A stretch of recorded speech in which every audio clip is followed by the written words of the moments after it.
London வந்த புதுசில் இங்கே கிடைக்கிற சாப்பாட்டெல்லாம் சாப்பிட்டதுக்கு அப்புறம் தான் நம்ம ஊர் சாப்பாட்டோட அருமையாக எனக்கு புரிஞ்சுது.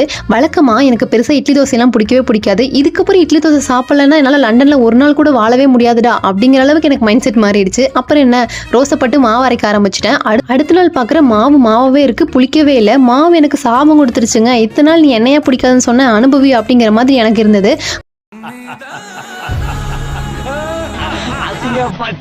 அதுக்கப்புறம் இதுக்கு ஒரு சொல்யூஷன் கண்டுபிடிச்சேன்.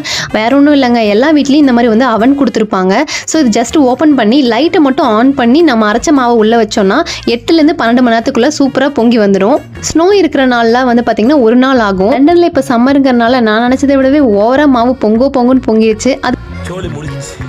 அதுக்கப்புறம் என்ன, நம்ம வீட்டில் தோசையும் சிக்கன் கிரேவியும் தான். வாங்க சாப்பிடலாம். உங்களுக்கு இந்த காம்பினேஷன் பிடிக்கும்னா மறக்காம எனக்கு கமெண்ட்ல சொல்லுங்க. மீண்டும் சந்திக்க சப்ஸ்கிரைப்.